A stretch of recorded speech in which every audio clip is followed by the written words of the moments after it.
I was getting ready to change over to the BQ H2 extruder on the 3DLS, the OG 3DLS. And this guy's got about, what is this, year 3 now? I figured I'd check the playing things. The Z's got no play, but look at that thing.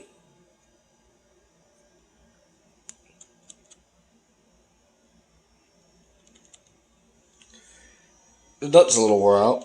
The x-axis, or the y-axis, just fine. Everything else is still working just fine. I think I might as well replace that nut while I'm in here and installing the new mount for the H2, as I figured.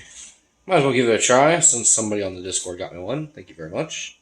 But yeah, updates to come once I sure this bearing's been bad for a little while too. You can see it's spewing out grease. So I'll take the axis off and give it a tune-up. I got my my umbilical here. Actually, just there's a socket down there. Just unplugs.